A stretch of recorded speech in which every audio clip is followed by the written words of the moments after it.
Arsenal continued their march towards Wembley. Man City showed their championship pedigree, and now the quarterfinal draw is going to come soon tomorrow, which will decide the path to the road to Wembley. Here is your FA Cup fifth round recap.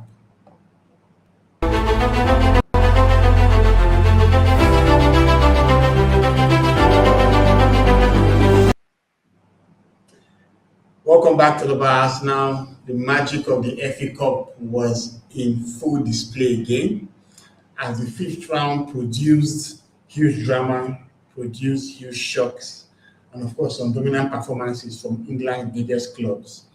FA Cup remains one of the oldest competitions ever played in world football, and as we expect in every round, there's always something to cherish. The fifth round is basically the round of 16, where we had 8 games that have been up for selection and for playing.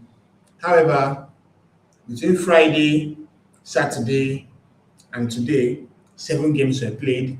The final game between Brentford and West Ham is going to take place tomorrow, and of course, the quarterfinal draws as well. So basically, what we're going to do today is just to have a quick recap of all the games that were played.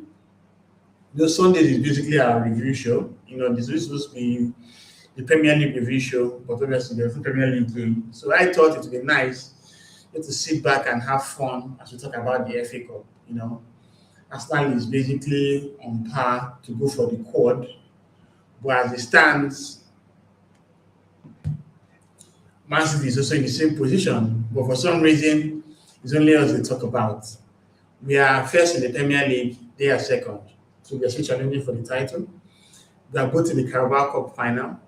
We played Leverkusen in the Champions League, they play Real Madrid, and of course, we've also progressed in the FA Cup. But it's all about us now. So, hey, who cares? We're just going to do what we do. So, without further ado, I think it's just time to basically take some time out, talk through all these fixtures one after the other.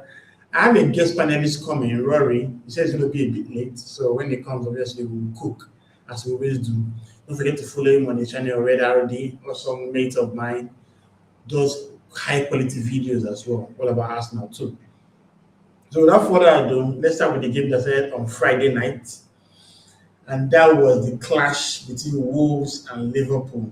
This was an interesting one because it wasn't long ago when Wolves actually played Liverpool in the Premier League. And guys, you all know what happened that day. I think they scored first, Mohamed Salah scored an equalizer. And I think Andre scored the final goal, and that allowed Wolves to, add more drama to the Premier League. I remember when Wolves drew with Arsenal, the whole internet went into meltdown. Like basically, we had committed like some kind of crime against humanity. But the same Wolves beat Liverpool. I didn't hear you say anything about it. The same Wolves had another clash. I think they did. They lost to Chelsea. I know they've had some other high-profile results, but for some reason, it was only about Arsenal. Obviously, Liverpool had to, come up for this game, knowing fully well that they are out of contention in the Premier League. They have a tough Champions League clash against Galatasaray, obviously, but their own path is quite short. I think they're going to play the winners of the PSG Chelsea game, if I recall. But this game, Liverpool had to, come up with the goods. And the lineup was quite interesting. They had Mo Salah in the starting lineup. They had McAllister, Gravenberch, Van Dijk. They still try to shuffle it a bit. FA Cup comes after the Champions League, and you have other games to come as well. So it makes sense to actually give some French players some game time. Alisson obviously was in goal. Madashvili, I think last time he played was in the 3-0 loss to Man City. I don't think he has played since then. I don't know whether he was injured. But Andrew Robertson came back to selection. He has been on the bench for quite a while. Even when they said to him after the game that he has been in Liverpool for 9 years, he doesn't have to prove himself to anybody. Robo has been in the club for quite a while since he joined from Holland. It's unfortunate to see that he has lost his place to a much younger and energetic player in the form of Kerkez. But that's just football for you. For some reason, Szoboszlai was the one that played right back, despite the fact that Frimpong was fit. Then Gomez, who got injured in the Crystal Palace game? I can't remember the game that they. Was it Fulham or Bournemouth? I know the game where he had an injury. What game was that? Let me just check football real quick. Nottingham Forest. Yes, yes, yes, yes. So he played alongside the ever-present Van Dijk. In midfield, they had McAllister and Gravenberg, while their young, exciting footballer Rio Moha played on the left-hand side with Salah on the right, Jones behind Gakpo. So Hugo Ekitike managed to get some rest. He had played so many games with Alexander Isak still out of contention.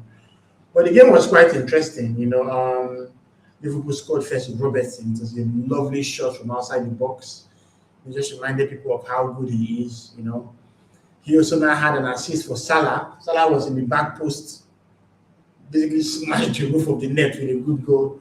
And for some reason, he went to VAR. Now I was wondering why.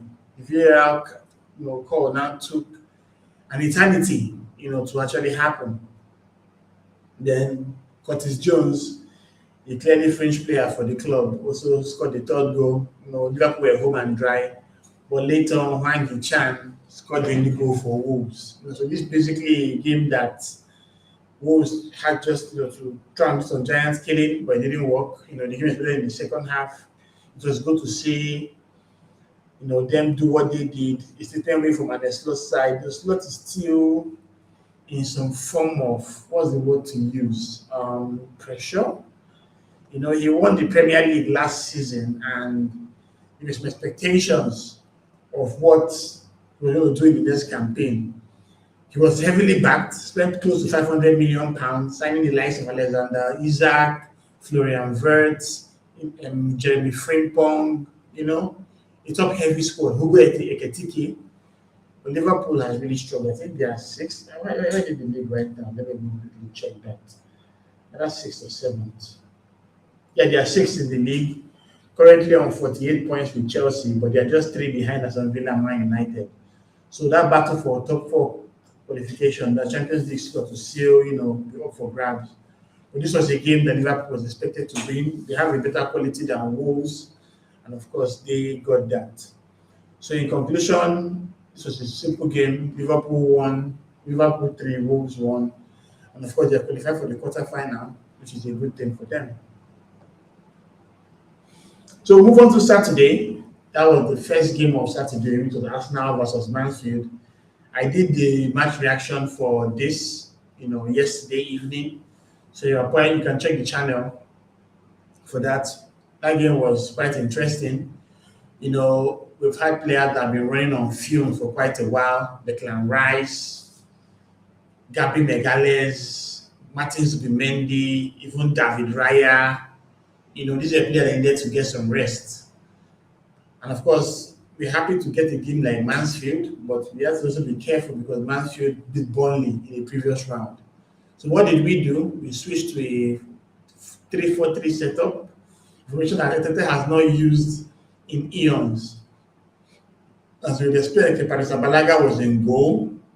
It was nice to see Mali Salmon and Ricardo Calafiori play with Christian Mosquera as the libero, basically in the 3-man pairing. Salmon is a youngster that has a very, very bright future, so I was happy to see him. This was a game that Lewis Kelly would obviously have played, but unfortunately, Lewis Kelly had a suspension. He had a yellow card in the Portsmouth game and had a yellow card in the Wigan game, and apparently that kind of put him up for suspension. There was no Ethan Maneri to play this game. He is currently out in Marseille on loan. He basically not lighting any fireworks there, in all honesty. There was also no Mikel Merino to play this game because Merino suffered that foot injury against Man United. And according to the physio folks, he will not be out till probably late April or early May. So that's quite a long time. In midfield, we use Christian Noga, the player that we all agree has been criminally underused in this club. There are many games I can think of where others have come in to see the game out. It was good to see him get a start. But alongside Nogard in the 8th position was Kai Havertz. I don't think I've seen him play that deep in a long time. Obviously, when he joined the club in 23-24, he came in as Xhaka's replacement and played left 8 for a while, where he had a lot of struggles. He got a goal against Burnley. But we all know that Kai Havertz found his footing when he moved further up the pitch as his de facto number 9. And that has seen him basically really an influence in the squad. But based on the shuffles that we did, Kai Havertz played alongside Christian Nogard in the middle. We had two wing backs, Gabi Martinelli on the left-hand side, Noni Madueke on the right-hand side. Like, it's all about getting all the attackers out there just to get some game time. Madueke is someone that obviously we saw like Bukayo Saka playing regularly. He's going to have his own time to play from time to time. So it was good to see him get some minutes. But further up the pitch, we had Trossard and Max Dallman playing behind Gabriel Jesus. My goodness, Max Dallman is a generational talent. There's nothing anyone can tell me. That boy is amazing. Let's remember the fact that he was out for 2 months with an ankle injury. And that was an impact injury that happened on the pitch. But this boy, going back from his injury, heads to the pitch and continues to strike past players like it was nothing. Like, the confidence on this young man is amazing.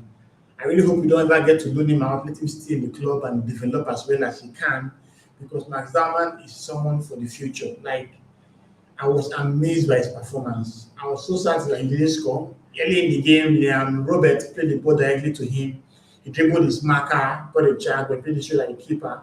There was also another effort where Liam Trossard from the left-hand side played across to him and he shot the ball first time, but the ball went straight at the goalie.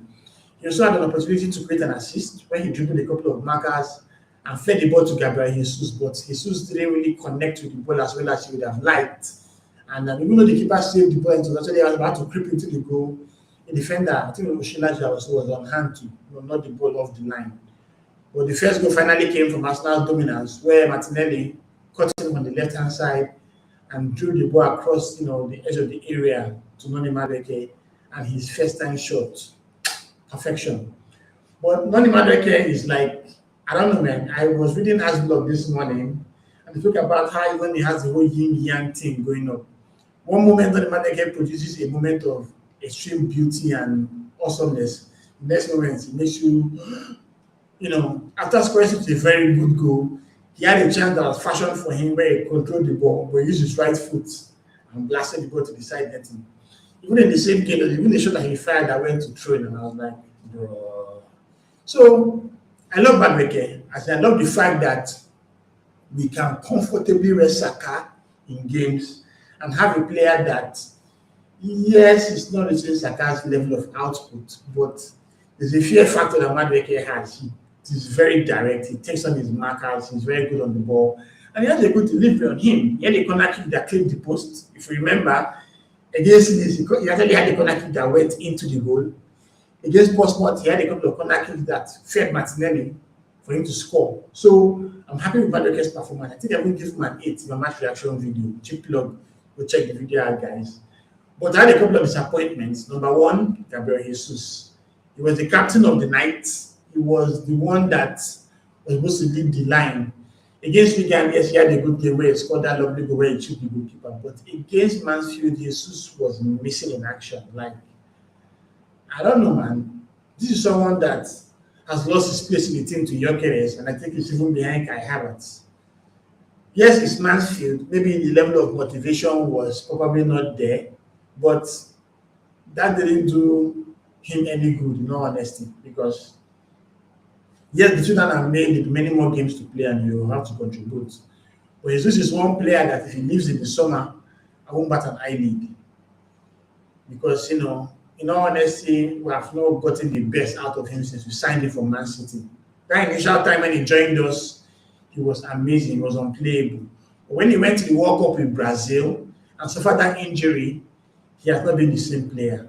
Then of course, January this year, following the clash with Bruno Fernandes, he injured his ACL and was out for the best part of 10 to 11 months. So I need to also cut him some slack.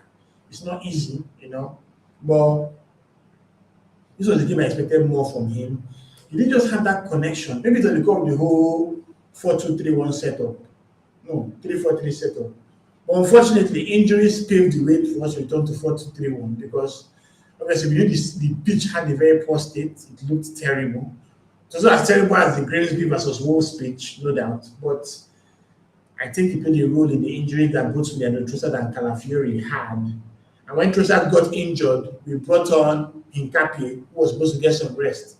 Hincapié played in Mezo alongside Mosquera, allowing Calafiori to go to the left-hand side. And when Calafiori got injured, they already brought on Timber for Salmon. Timber had to go to left back to allow another youngster, Jaden Dixon, play as the right back.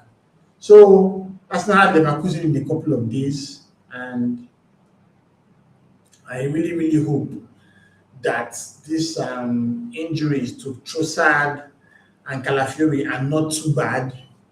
But despite all that, Arsenal went into the lead at halftime. But in the second half, the home side came off the blocks. And Will Evans, yes, his goal was somewhat fortunate in the sense that Mali Salmon gave the pass directly to him in order to feed to Mosquera. But at the same time, I feel that Mosquera should have closed him down early enough. Mosquera kind of was in two minds on what to do, whether to close him down or to track back. And when he decided to now make his mind, the guy fired the shot that even went past Kepa. Yeah, Kepa. I like Kepa. He's a good backup. But I really think that in the Carabao Cup final, Arteta needs to play Raya. Like, he's not. So I won't say he's not convincing. He's a decent goalkeeper. We know what he can do. I've seen him at Chelsea. I've seen him at Real Madrid. I've seen him at Bournemouth. But he's a backup at best. You know. Let's look at the games he has played for us. Yes, he has some good outings. He has also had some struggles as well, you know. So I'm kind of concerned about him. Hey Rory, welcome brother. How you doing, man? Not too bad actually. After yesterday, and you could argue maybe the day before, I'd say I'm feeling a lot better, to be honest. But Oh, how are you, awesome, bro? You awesome. good? Yeah, I'm good. I'm good. No, we were just cooking on the alone until you came through, so now we can cook together. You know, sometimes when you cook a meal alone, there might be some ingredients that might be missing. But when your boy Rory joins you, you can get the right spices to make the meal really good. That kind of stuff, man. So I was preferring the Arsenal versus Mansfield game, and where I was right now was just at that point where Mali Salmon fed the ball to Will Evans, and obviously Mosquera was in two minds on whether to go to tackle Evans or to continue tracking back. But Evans kept on going with the ball up onto the box, and he fired a shot that went past both Mosquera and Kepa. So I'd like to just get your take on that goal we considered. Do you think we could have done better to evade that? Yeah, I mean, I'm not going to come on here and blame Marley Salmon because although the pass wasn't great, I think Mosquera has got to be dealing with that. I think despite him being 21 years of age, I still expect a professional centre-back who's been playing there for his entire career, who's been playing in La Liga, to actually deal with that. And to be honest, I think him not dealing with the pass, actually, I don't know. I was going to say, right, I think you could argue what's worse, either him not dealing with the pass by at least trying to intercept it, or him Okay. getting done up by a League One striker. I don't know what's worse, but again, I'm not going to Yeah. go in on Mosquera either because, again, he's been brilliant this season. However, back-to-back games now where he has been a little bit shaky, I'm not going to lie. But yeah, it's one of them, like, it feels every single goal we concede, it's from our own doing. Like, even at Brighton the other day, we Yeah. almost conceded a goal due to our own error.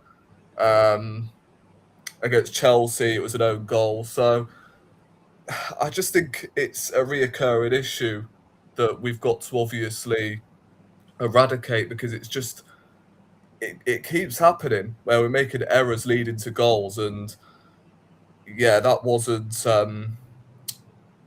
sustainable at all from both defenders. If you ask me, as I said, Salmon's pass wasn't that great, but he's not solely at fault for a goal, is what I'm trying to Yeah. say. So Yeah. yeah, I think So Mosquera what's has to take some Yeah, for blame. someone like Mosquera, who is a youngster, obviously, when I was listening to the Gunnar talk by Tom Canton this morning, he mentioned that a young centre back is one of the hardest positions to play. You know, because you can be a young winger like Dalman, you're always attacking folks. Even when they take the ball from you further up the pitch, you don't necessarily have to track back that much. But when you're a young centre back and you make a mistake so close to your goal, the chances of you conceding are very high. So the question now is, should we expect Mosquera to keep making this kind of mistakes, or do we think that with the likes of him training with people like Gabriel, Saliba, Hincapié, that at some point he would actually do very well and grow in character? Because let's not also deny the fact that he has actually been doing well in some games. But yes, in the last two, he was quite shaky. I was really scared of that tackle against Minter in the Brighton game. I actually Yeah. thought Minter was going to fall and concede the penalty. So the question is this something that we should just take on the chin and he's a young lad and he'll get better? Or do you think something drastic should be done about it?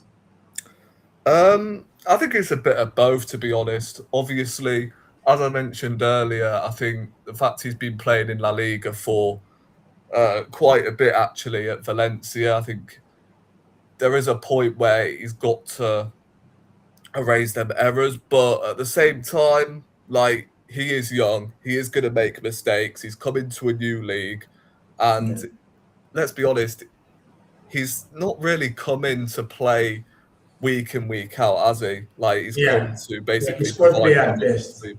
So, yeah, I'd say it's a bit of both. Obviously, he's got to erase them errors from his game, but at the same time, I think he will, because from what I've seen, because he's a young player, he is going to make mistakes here and there, seeing as he has come to a new league. And I think after this season, you could argue, I mean, I was going to say that he could get better from here. It's just whether or not he would want to move away, because I think he is far too good to be centre-back cover, that's for sure. So there's that question mark for me, whether or not he will look elsewhere, because for me, he's far too good to be Saliba cover for me. I agree. Yeah. But the thing is, in the kind of squad we have, some people just have to play that role as squad players. You all know that Gabriel and Saliba are undroppable, but the good thing now is that we're gotten to the point where there's some games you can afford to drop them. Just like before you came, I was talking about Saka and Madueke. Yeah, Madueke had his own issues, no doubt, but there's the confidence that you can actually rest Saka because of the Madueke. Last time when we had Sterling or Reece Nelson, even if Saka had one leg, we'll patch that one leg up just to get him to play. Remember that Man City game when we tried to do everything possible just to make sure he plays, and that's the level we were at before. But now the against you can comfortably just rest Saka. So I'm guessing that players like Mosquera have the role they need to play as squad players. And obviously, if it's not going to be good enough for them, all well and good. But before you came, I was kind of a bit critical of Gabriel Jesus. What did you take on the performance yesterday? I mean, I've always backed Gabriel Jesus, but to be honest with you, I think after Max Dowman's performance at the weekend, the fact a 16-year-old, by the way, is looking more Brazilian than both Jesus and Martinelli speaks volumes. Yeah. I mean, I think, am I generous enough to call him Jesus? Am I even generous to call him Jesus, for fuck's sake? I don't think I am.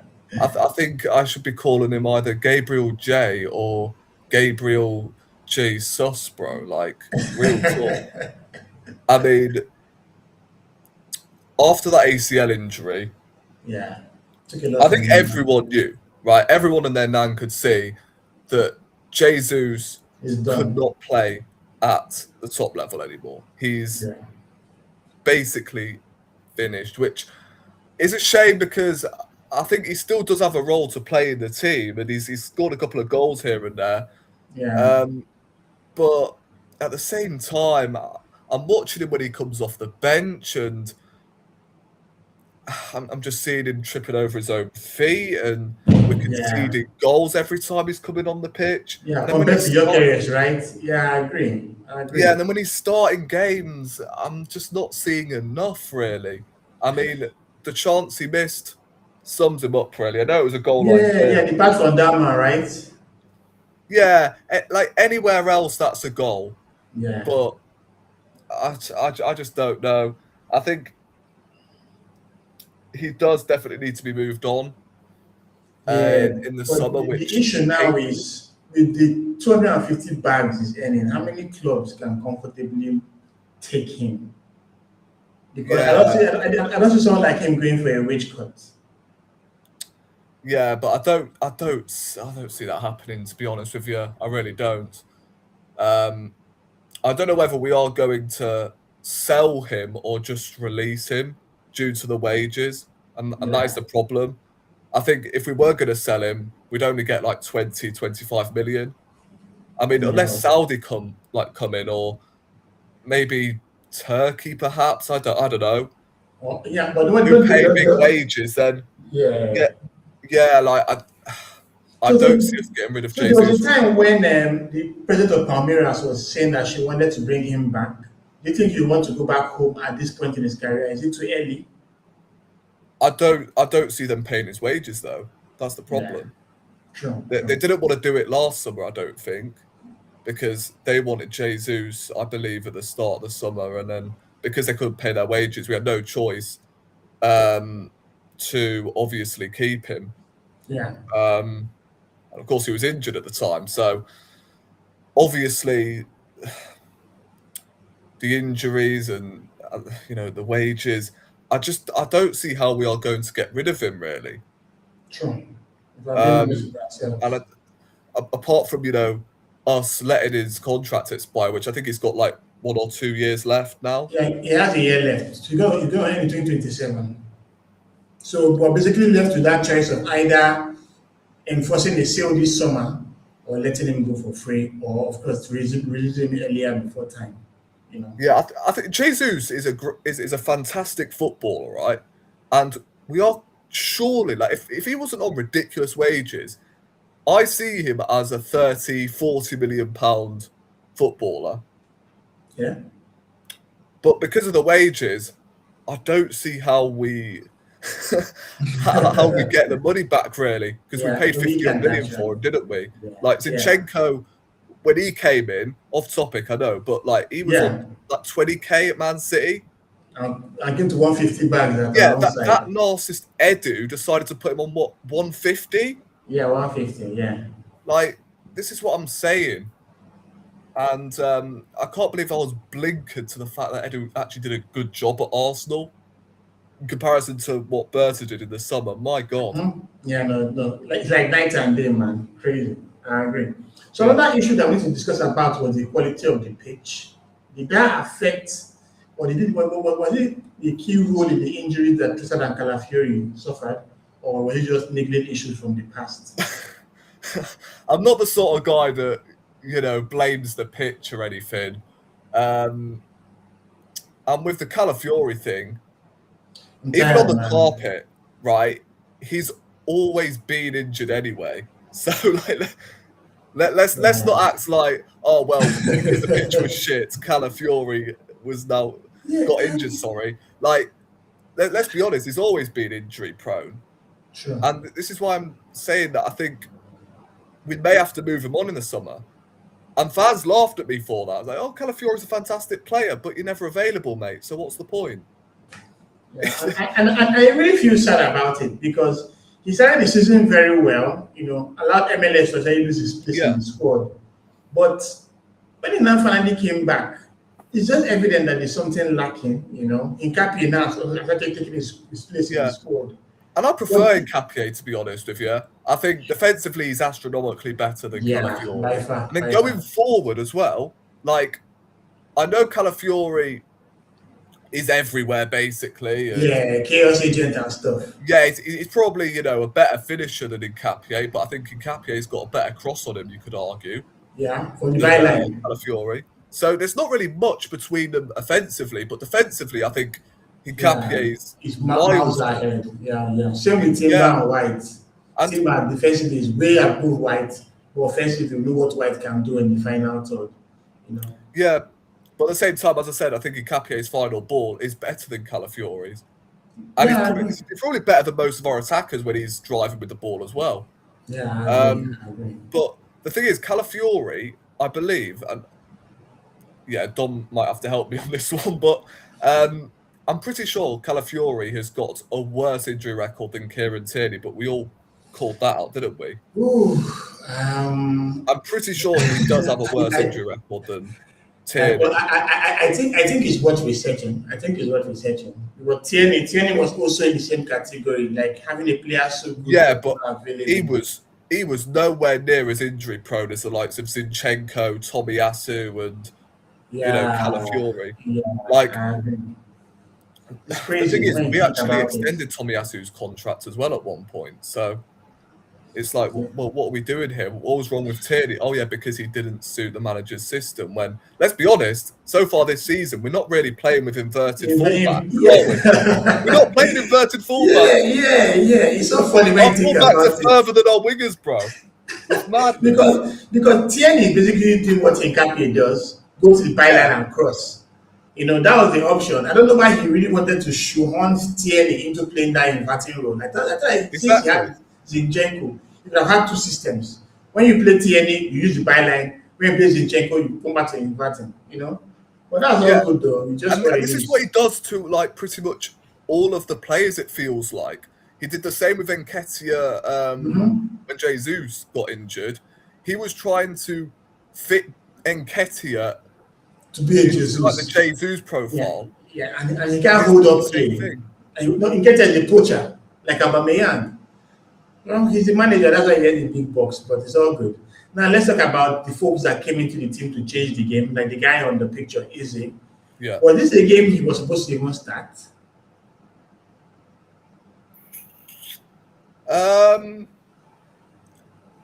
To be honest, right, you might as well have put Eze in there because, yeah, looking at the midfield, we had two backup front threes in the starting 11, Yeah, which was mental.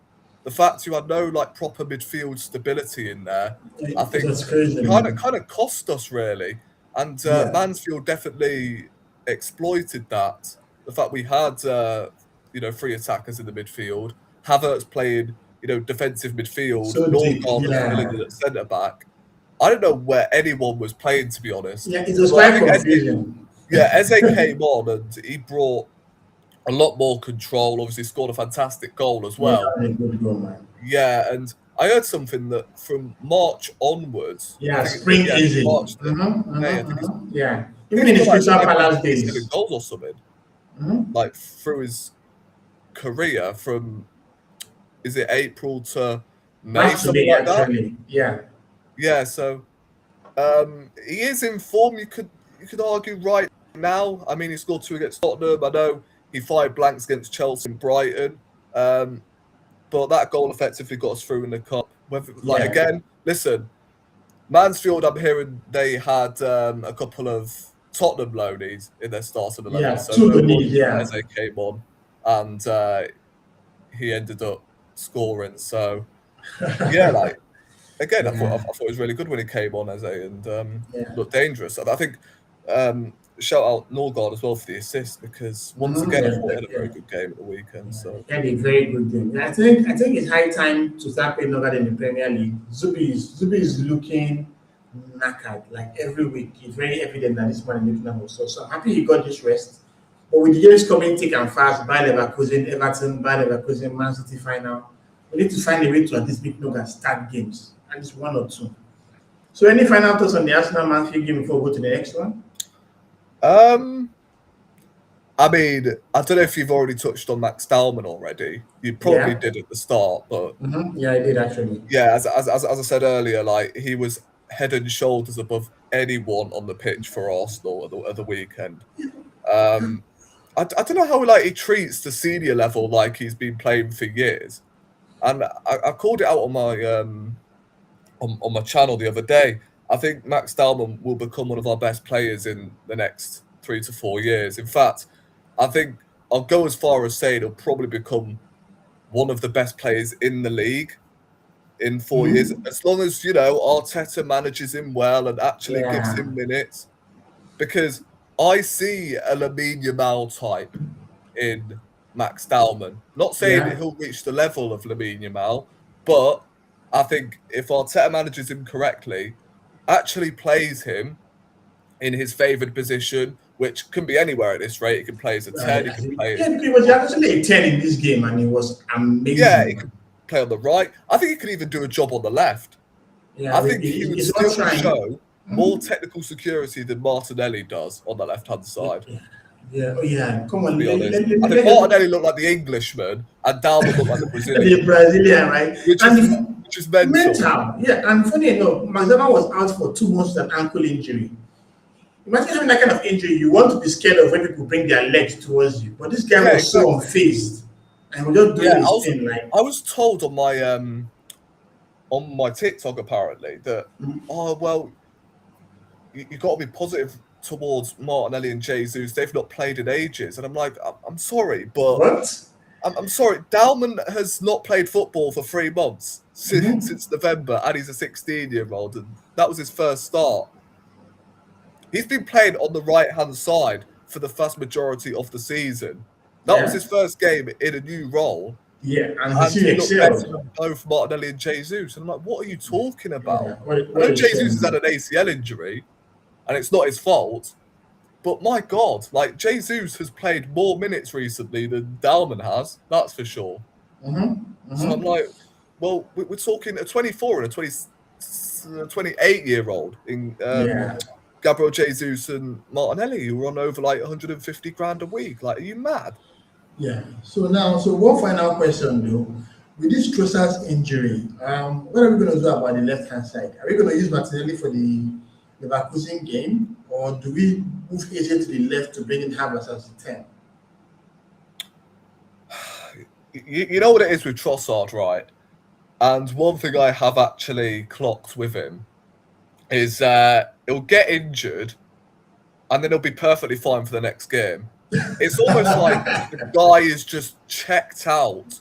Every time he puts a stinker in, it's like, oh, no, hamstring, knee.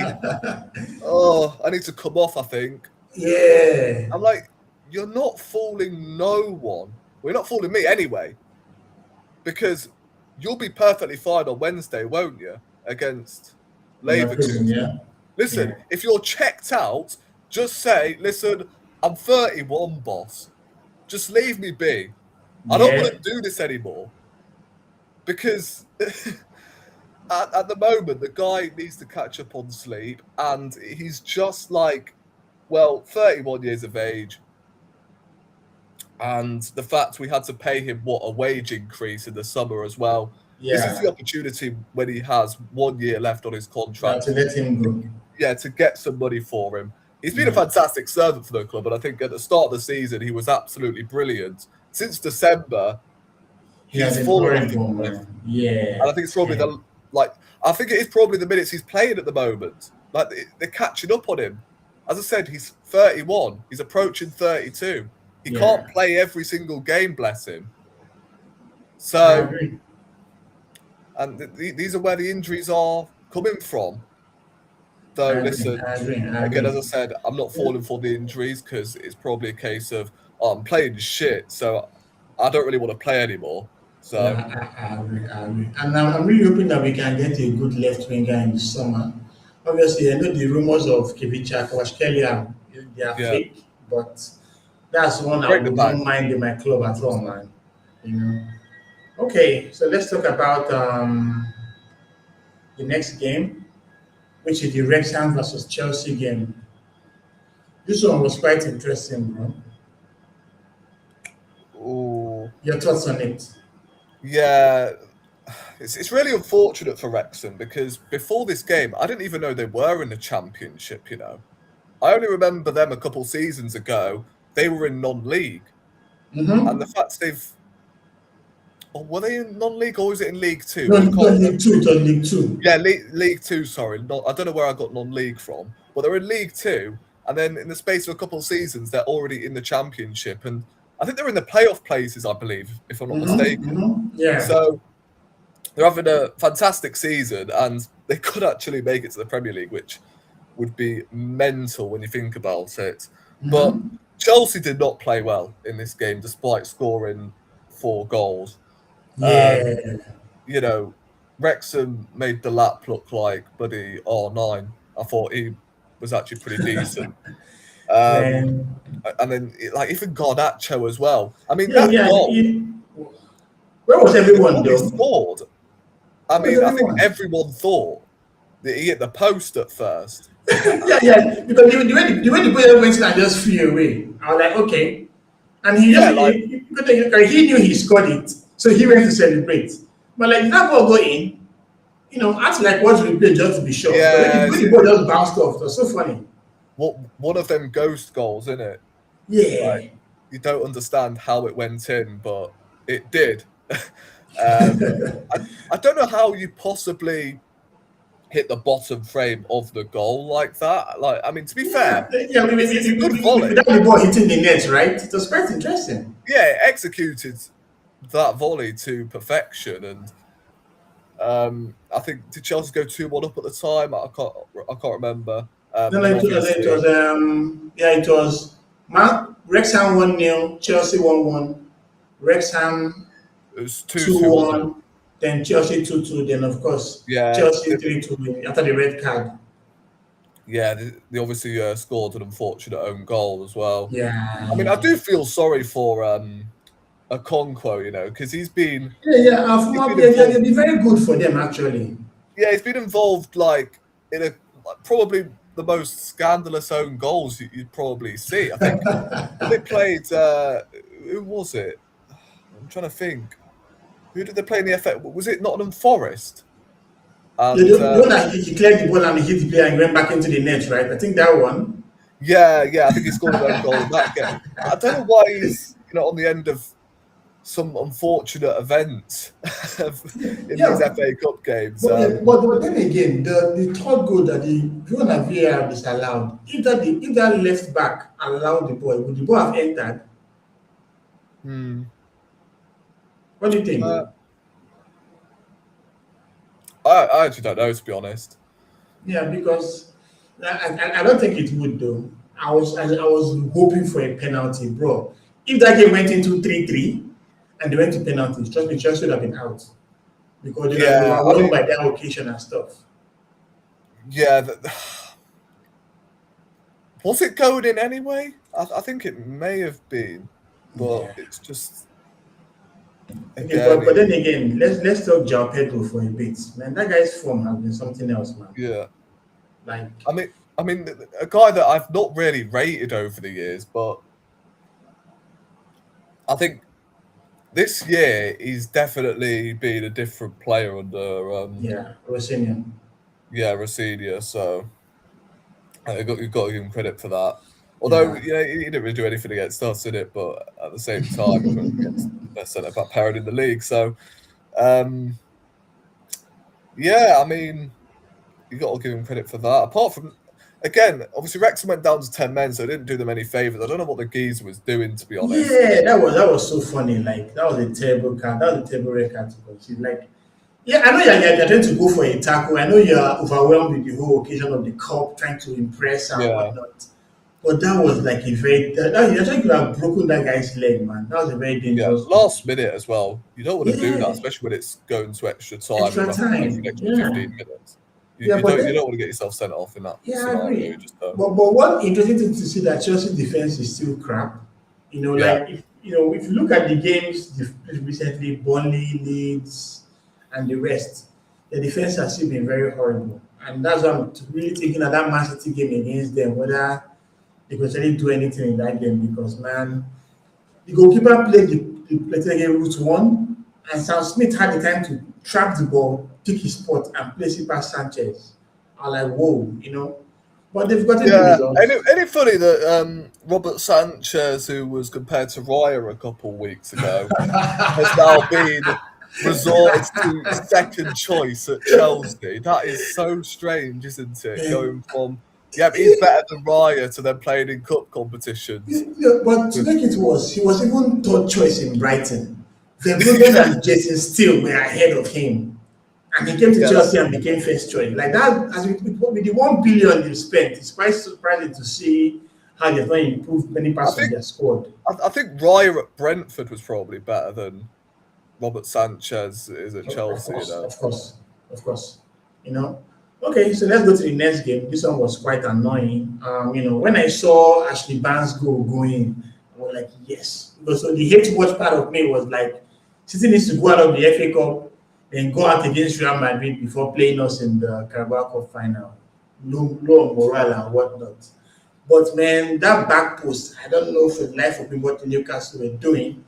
The ball came to Samuel didn't even attempt to play the ball. The ball just hit him on his leg and went in. I don't know why nobody was there. Same thing with Mamouche. Although the second goal was amazing, no doubt. But the first two goals that Newcastle conceded were horrible in every sense of the word. Where the hell did their defense go, man? I mean, I don't know about you, but I was kind of rooting for City to win this game, Oh, only really? because, only because I think we could do with them being still in all four competitions. Because I Um, remember like a couple seasons ago when Man City were in the Champions League, and I think they got knocked out by who was it? I think Real it was maybe Madrid? I think it was Real Madrid, right? Mm-hmm. And basically, the Premier League was all they had to focus on, Yeah. and they ended up winning it from there. Right, Arsenal, I believe, at the time was still in the Champions League, playing the likes of Bayern Munich. Right, Yeah. whereas City could focus solely on the Premier On the League, Premier League. and of course, we ended up missing out by 2 points. Mm-hmm. I think with City playing in all four competitions still, and I know we're still in all four competitions, but at the same time, I think you could argue there's not in terms of quality, but in terms of the squads being stacked, I think you could argue City have got a worse squad than Arsenal right now. So we could do Mm-hmm. with City being in all four competitions um, from now until the end of the season, Yeah. because they're having to go full strength if they want to, take this competition Progress. seriously. Yeah. Yeah, I So they'll be in agree. two minds whether or not they want to stick or twist. Mm-hmm. But obviously, I think this is what the fifth time Man City and Newcastle have played each other. It's kind of mental how often this fixture actually Yeah, happens. regularly, actually. I agree. And Marmouche, who is someone that I'd still take to this day at Arsenal, he loves the game against Newcastle as well. I think last season he Yeah, he saw bagged, the hat trick. Yeah, I remember. And, yeah, and, and and, then and, this and they got him season, in January. You buy Mahmoud for 75 million pounds in January and buy Semenyo for another 65 million pounds in January. Like, I don't yeah, understand. Doesn't PSR work on them or something? Like, the whole thing is just crazy, man. But well, yeah, they I got think, the I think we results, should have got him. And then Savinho, I mean, yeah, that's right. Savinho scored, which again, I don't know what it is with the goals in the FA Cup this weekend, but they've just been, Bizarre, right? yeah. And I don't know if you heard. I think it was Joe Hart on commentary. Mm-hmm. He was, he was saying, "Oh well, he didn't swing his leg because he'd probably miss it." You So would it's have like missed that. it. Oh my god, I laughed so hard when I read that. When I read that comment, like, come on, that's just taking the piss on the man, man. But Yeah, but it was really surprising to see how free he was in that spot, though. Newcastle didn't. I think I think the games are taking this toll on Newcastle. Newcastle have never really been a deep squad, right? But they are competing in the Champions League. You've seen the FA Cup. They lost in the Carabao Cup semi-finals. 11th in the Premier League. So I think eventually all these things will come and take its toll on them. But well, City got the win. I was actually thinking that the game being in St James Park would have given them an edge, but I think City has now found the way to unlock them. Because even in the Carabao Cup, City smashed them as well in their home too, for in the first leg. yeah. Like I think with Newcastle, right? I mean, this was the only thing they had to play for this season. I know they've still got Yeah, the Champions League, but let's be honest, they're not Barcelona, going they'll be to. out, man. Nah. Yeah, they'll probably get knocked out by Barcelona in the last 16, so they're not going to win the Champions League. They're obviously knocked out the Carabao Cup. They're mid-table, sorry, in the Mhm. Premier League. Premier League, I believe. They've been Yeah, awful away 11th. from home all season, Mhm. and yeah, the forward line. I mean, to be fair, I rate Harvey Barnes, but that's it really. I Yeah. think Alanga's been a waste of 50 million, however much they paid for him. Yeah, 55 Um, mil. yeah, I Yeah, mean, to be honest, but I'm actually surprised with the whole Voldemort Visa thing. Visa yeah, scored 18 goals in the Premier League last season in Brentford. Like, why isn't he a regular in I think it's Newcastle? probably an injury. It must have been an injury that he suffered at the start of the season, been out Yeah, for ages, and yeah. now like he can't finish to save his life. And then you got Voltemade, who, to be honest, is probably more of a 10 than he is a striker. And now he's been now he's been dropped. Yeah, it's crazy. It's actually crazy when you think He's been about it. dropped out of the striker position. To be Is honest, that right, like playing like eight? It's I surprising, mean, man. I With think all the he's got height, on really well up front. To be honest, I think since that Sunderland game where he scored the own goal, yeah? he scored the own goal, I think that's basically where he knew. Yeah, that's my career, not his career, but that's my position. Fox Yeah, properly. I agree. I agree. We have a couple of folks in the chat. Mr. Craig, that's not to finish second this season. Oh, yeah, of course, the H watch is still on. You have to wait till then just delete your draft, bro. Yeah, 3 game swingers in it. So Yeah, I agree. Okay, now time for the drama of the FA Cup. There's no FA Cup without a League One team or a Championship team knocking out the Premier League side. And this one was quite surprising. Yes, I know Fulham had a goal that was cancelled early on in the game and whatnot. But come on, man, Southampton, we should have had enough in the tank to win this game. I think I even check how the stats were because I know they had many opportunities and all that. But if you don't take your chances, you're going to lose. So they had 24 shots with 6 on target and an XG of 1.45. You know, can you talk me through this game? basically, I think it was 0-0 obviously for a long period of time. Then I went to get my lunch, and then it was full time. Thinking to myself that it's gone to extra time, right? Surely, but Yeah, I actually missed the last they minute go. goal. Oh, wow. Yeah, so I just went downstairs to get myself some lunch, assuming that it's going to go to extra time. It was the 87th minute, so I was like, you know what? I'm not going to miss on much, really. I'm just going to Yeah, make myself some food in it. And yeah, turns out I missed out on the drama, really, yeah. which is typical of me because I do it all the time. So Um, it's a you thing at this point, yeah? yeah, but yeah, was it Fulham who had like how many shots did they have? 24. 24. Yeah. Jeez. So basically, the man of the match was Southampton's goalkeeper. The guy was like on smoke, man. Yeah. I mean, I think Fulham could have done with a nice cup run, to be honest. Yeah. Yeah. Um, because I think, again, all they could hope for now is just. I mean, how many points are they away from the European places?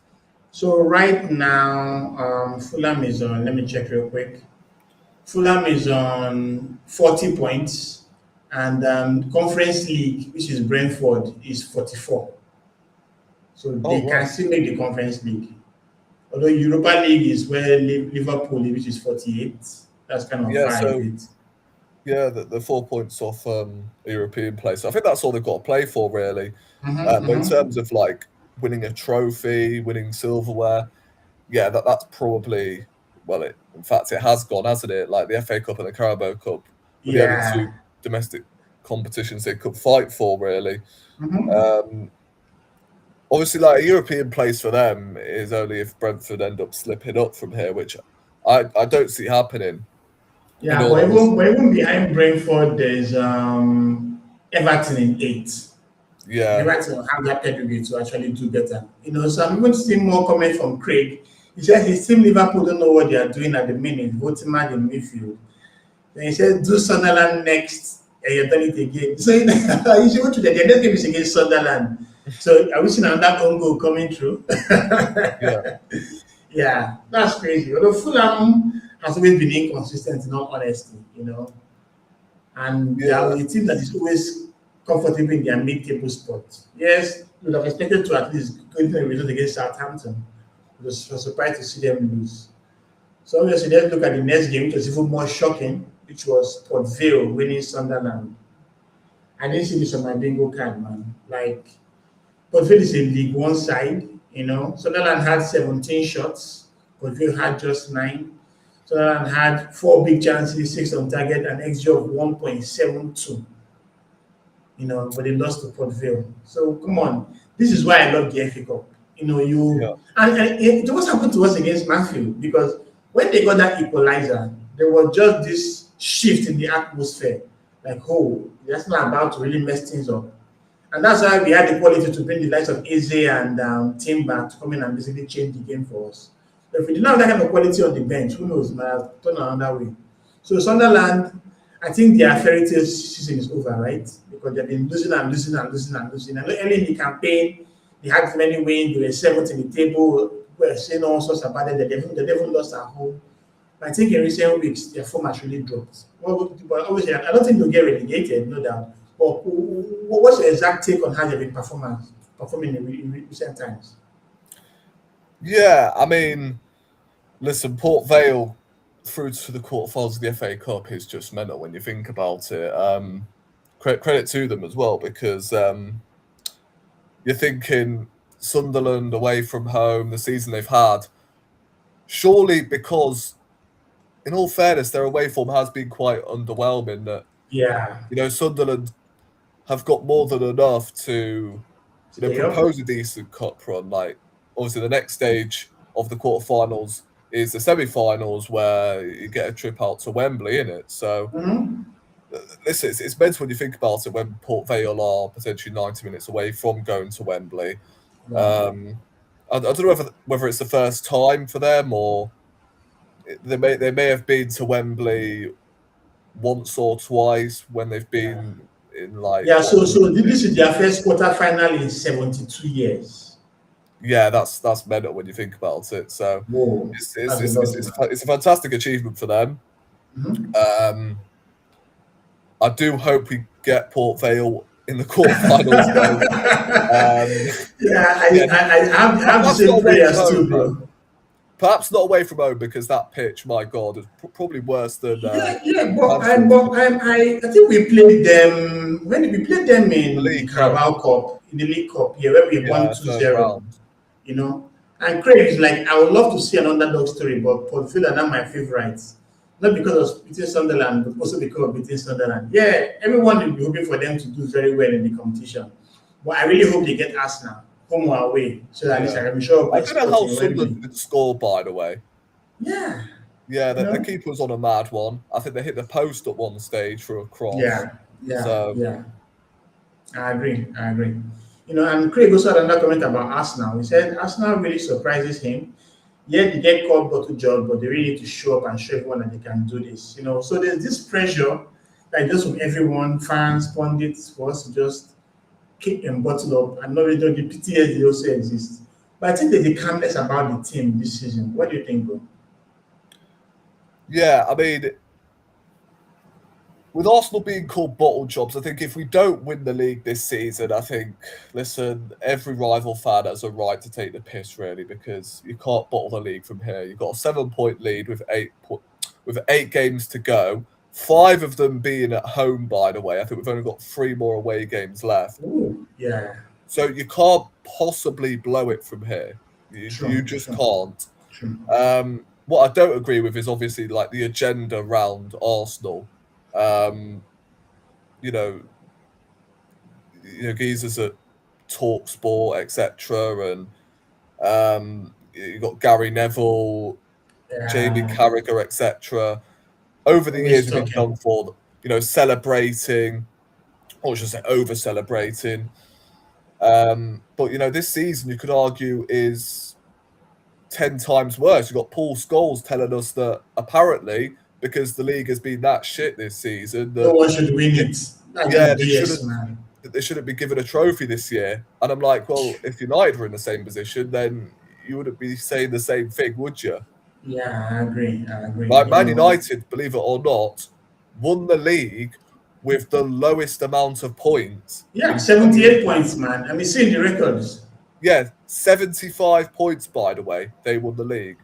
Bear in mind, Paul Scholes was in that Man United squad, You see? right? And Man United as well won that treble, that same treble that Man United fans this day still gloat about. They won that treble, through 2 corners. Yeah. Social. So The irony, right? yeah, It's just crazy when you think about these things. Yeah, yeah, but we really need to be in the league and just shut everyone up finally because yeah. It's the madness talk when is you've got just Man too much. United fans cheering on Man City to win the league when they've Yeah. caused them this amount of pain over the years through the Aguero moment. You've even got Liverpool fans as well. Like, how many Like, years have Man City robbed Liverpool over, these Premier League title races? even to the point where Jurgen Klopp was tired and had to leave. So it's just Yeah, surprising to see. exactly. Ah, man. So why would they want Man City to win the league? I don't get it. Right? Yeah. If you bring up the 115 charges right now, I don't they'll know. be like, So I have not that this 115 charges. Okay, this one is kind of shocking to me, right? When Everton and Nottingham Forest had their own PSR issue, they docked points like immediately. But for Leicester some too. reason, this and Leicester too, yes, I remember. But for some reason, these guys have had this for how many years now? Like 2 or 3 years About 2 or now. 3 years now. Yeah, you know, we're just crazy. I also love this comment from Craig. He says the league has been brilliant this season because nothing separates us at the top and at the bottom. Yeah, the drama with Tottenham, oh my days. Can they go down, bro? Although I know I'll miss my 6 points I always get from them, but I the wouldn't fact say that it's been a great season, but what I will say, this season is astronomically better than it was last season. yeah, for sure, for sure, for sure. We've Like the seen some drama at the belts this bottom, season. yeah, for sure. I agree with you, bro. Because even qualification for Europe is crazy with Liverpool, Man United, Aston Villa, Chelsea. You now have at the bottom side West Ham, Leeds, Nottingham Forest, Tottenham. Then even Wolves and Burnley, who were supposed to have given up a long time ago, are now waking up and just taking points everyone past everyone else. So it's crazy. Okay, so Craig says it's 3 years. Okay, fair enough. So let's look at the final fixture of today. That was the Leeds versus Norwich. So at least Leeds did it for the Premier League today, since Fulham and Sunderland were not up to it. But this was a routine victory for them. This is another team that has had some hot and cold moments in the campaign. Do you think they have what it takes to stay up? I think they do because, although to be fair, it's difficult saying that when they've got their manager banned for how many games is it? Is it like 2 or 3? 3 He's banned games. 3 games, so it's going to be Yeah. difficult for them. But they proved light work of it today. I mean, listen, after the first 10 minutes of this Leeds Norwich game, I decided to just switch it off because I was like, well, What's what the am I point, doing man? watching this? What am I doing watching this game? Like, honestly, Yeah, I agree with you, man. The reason why I watched the game when I didn't have to, I'll go do a recap with you this evening. So okay, let me just get a glimpse of it. Yeah. But Leeds they ran them ragged, man. Norwich was yeah. nowhere up But to scratch. to answer your question, I think Leeds do have what it takes to stay up. Whether they've got the manager to keep them up as well, because he has a tendency of relegating, funny enough, Norwich and Yeah. yeah, His previous records. Yeah, I agree. I think they finished bottom on 2 occasions. So Yeah, I think yeah. he does, based on the squad Leeds have got, they've definitely got some Premier League experience in there, like James Justin, for instance, who I think is an FA Cup winner, if I'm not mistaken. I think he did win the FA Cup with Leicester in 2021. I think they've got, obviously Ampadu, who was, the With the Chelsea academy. Chelsea, Dominic Calvert-Lewin, they have some good. Calvert-Lewin. Yeah, they've got players who can keep them in the league, so I think they'll be fine. And Awesome. with a little tweak in the formation, because I think they were playing 4 at the back this whole season. Yeah. See, they switched to that formation. I think they've been hard to beat as well, actually. And I think that's benefited them quite well. I think Man Mhm. City last week, or it may have been 2 weeks ago by now, Yeah. yeah, they played very well in that game, and if they would have taken their chances, then I think they could have at least got a point out of there. But Yeah, yeah, yeah, yeah. In that first half, they have many good chances to actually win that game, man. It was quite painful to watch. yeah, and like at the moment, they're now in the quarterfinals of the FA Cup. So you could argue if they stay in the league, have a decent cup run, for Leeds' standards, I think they would take that. They Yeah, would I definitely agree. take that I agree. as I agree. a success. And Awesome. with Tottenham, who are looking significantly worse than Leeds right now, and West Ham, And who are Nottingham still out of sorts Forest are a too. bit hit and miss as well. Like they got a point against Man City, Yeah, um, yay. but at the same time, like their manager bounce could do them good. Yeah, I don't but know. then again, even the game against Liverpool, it was a very late goal. So I think he has kind of improved them to a slight degree. Yeah, I think they will get a manager bounce at some point. Hence, Tottenham are in massive trouble, aren't they, in this relegation Yeah, I agree. battle? I Like, agree. they might as well fold the club if we win the league and they get relegated, because Oh my my God, that god. bus parade will be going off, Yeah, trust yeah. me. It will be And that bus parade around that shithole, oh my days, it's going to be generational. man, that would be awesome. I Or can it would be imagine. generational, because it hasn't happened Okay, yet. I swear, man. I can imagine troops and expressions. They'll just go out on each other online, Oh my man. days, expressions in the championship. Oh my Lord. Oh my goodness, man. Okay, Craig, you said you're subscribed. Thanks, Craig, for your subscription. We appreciate that. So let's preview tomorrow's game. West Ham and Brentford. West Ham under Nuno, they've had some level of stability, but they've also had some inconsistent results.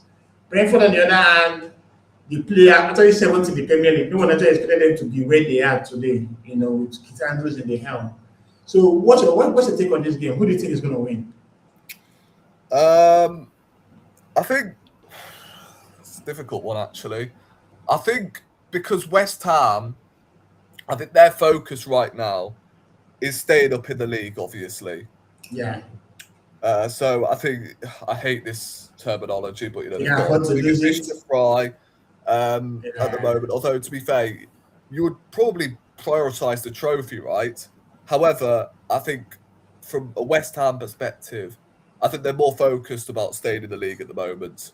I think yeah, they would true, rather true. stay in the league than win that FA Cup. I might be Yeah, wrong, but at this moment in time, I think West, not West Ham. I think Brentford will take advantage of that, and I think I think they'll beat West Ham away from home. To be honest, probably be able to watch about an hour of it because got the show tomorrow in it. So yeah, yeah. yeah, Should we have a show as well? But winning the FA Cup will guarantee a spot in Europe, right? yeah, true. But at the same time, I think considering Brentford's expectations at the start of the season, right, I think everyone expected them to be in the relegation zone True, because true. the players All the they've lost. sales, Thomas Frank Frank, leaving. yeah, he dipped as well. I think Brentford would take anything, regarding, I would say, a mid-table finish, right? If they Yeah. finish 8th or 9th this season, I think they'll take that because they've challenged again for Europe. With a set piece coach who has never managed in his life. True. Igor True. Thiago has scored 17 goals so far this Premier season. League, yeah. Awesome. So they would definitely take this season as a positive. Like how many long throws they've scored as well. A lot of their 8 or players have 9 or actually thereabouts, yeah. turned up this season. So I think because of their position in the league, the fact they are 7th, they are 8th. Well, they're 7th right now, but I think right now they would take a mid-table finish around 8th or 7th, and then win the FA Cup. West Yeah. Ham, however, on the other hand, We just want, we they're just want to stay up.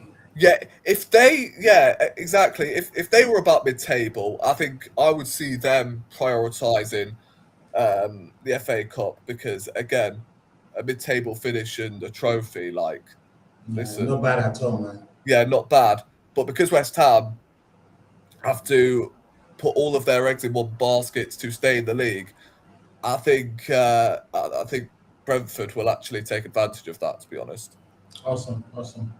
Okay, so our final slide, thoughts on the quarterfinals. So you have Liverpool, you have Chelsea, you have Man City, you have Arsenal, you have Port Vale, you have Southampton, you have Leeds. And of course, we don't know who's going to win between Brentford and West Ham. We both agreed that we're going to be one Port Vale, but do you think we can have that luck? You've had Portsmouth, you've had Wigan, you've had Mansfield. Surely you're going to get a Man City now or something, right? Probably. Yeah. I think, you know what? I don't think we'll get Man City, but you know who Man City will get? Probably Port Vale at home, something like that. They make the ball cold, right? Yeah, exactly, bro. So, like, Yeah, I so think that'll probably end up happening. I was having a discussion with my guy, Tineluke, on the stream, and he said that he doesn't mind us going out of this FA Cup to focus on the Premier League and the Champions League. Do you share that sentiment? What? Which one I'll prioritise, FA Cup or Champions League? No, as in, like, for instance, now, if you get to the FA Cup quarterfinal, right, and Yeah. like maybe the Champions League quarterfinal as well, and we're still challenging for the Premier League, and you have a chance to actually maybe play, some kind of weaker squad, although our squad is quite good. But do you mind letting go of the FA Cup to focus on just the league and the Champions League? Oh, okay. Going for the Champions League. I mean, quite frankly, I've always said, right, just go for all 4 competitions. Yep. But because I'm still a bit apprehensive about the Premier League and whether we'll win that, I think if we were like 9-10 points clear at the top of the Premier League, then I'd be saying, well, you know what? Premier League is done. You might as well just throw away the FA Cup because we would have the Premier League wrapped up anyway. But Yeah. because we're 7 points clear at the top, and I'm still Yeah, again, give me a hand. yeah, a You little have to bit go to the Etihad apprehensive. too. I'm still apprehensive about whether we'll win the league, how many points we're actually going to pick up from now until the end of the season. Because again, you never know with Arsenal.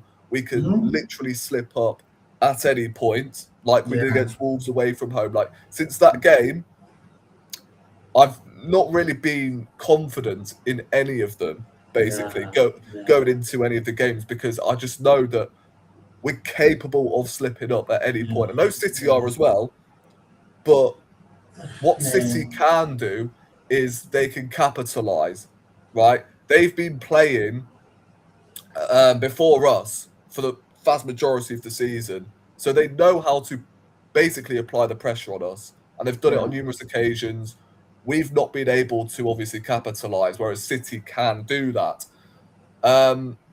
I think right now I don't really want us to throw away the FA Cup to prioritise the Champions League and the Premier League because we've still got a final in the Carabao Cup. Mhm. And if you lose that, then hold on a minute, you're throwing away the FA Cup, you don't win the Champions League or the Premier League, then we're back to square one, Oof. where we don't win anything. So, Yeah. like, this is what I'm saying. I think I would rather us just, at the Keep going, moment, man. take the FA Cup seriously. The Champions League we can put on the back burner for now because I know that, on Yeah, Wednesday. but we have a very good bracket though. Yeah, this is what I'm saying. I think we can actually rotate in the Champions League because we've got players in this team that are more suited to the Champions League. For Yeah. instance, Ben White, if he's fit, Martinelli. Lewis Skelly, Martinelli, like Yeah. all these players, right, that are more suited to play in the Champions League than they are in the Premier League. So True. we're capable of going strong in the FA Cup because of the amount of English teams that are participating in that competition, and we can go and win that because again, that is a competition I want to win still. Like it's about time we snatch our own chain back off these, teams who have replaced us. It's fair to say Pretty much. winning that competition because we've not won it in about 5 years, 5 years, 6 yeah. years now actually. So yeah, I think that's where I'm at the moment. Just win the FA Cup, take all of the cup competition seriously. I'm not willing to basically put any trophies on the back burner. Just prioritize all of them and see where we get up to, and hopefully we win at least one or two of them. That's Awesome. my minimum, at least. Okay, great. Okay, so that brings us to the end of today's stream. Rory, as always, I really enjoy having you on the channel. You're awesome, man. Of course, I'm looking forward to being in yours tomorrow. So, hopefully, if I catch it, I don't come late. Oh, yeah, my so Red RD, tell us what's going on, man. What do you have for the week? Well, I don't know if I'll be able to do a match reaction for the Leverkusen game because I'm out due to my brother's birthday. So, okay, cool. Yeah, I'll see what I can do. I'll be able to watch the game, but just not here. So yeah. Obviously there'll be the show tomorrow. Talking about more bullshit probably. Looking forward to same Pastor Dom again, of course. Yeah. Yeah, if you want pure entertainment on a Monday, especially if you're a Tottenham, if you're a Tottenham fan going through stress, the worry about getting relegated, just tune into Arsenal All Out on every Monday. Arsenal All Out, Red RD, you guys need to be there. I'm going to post his link on the description. You guys need to follow him, like and subscribe to his content. On Monday nights, trust me, his channel blows. So there are a couple of panelists where I'm proud to be one of them. Basically, what we just do is just talk about so much stuff going on, and you get all sorts of opinions from left, right, center. Even though they're like anti-Arsenal fans, it's quite crazy, man. So as I said, right, if you're a Tottenham fan going through a lot, then just tune into Arsenal All Out on every Monday, 8:30. You want entertainment, you got 7 Dom on there. So Awesome. All right, guys. So don't forget to like and subscribe. We'll see you on the next video. Until then, come on, you Gunners.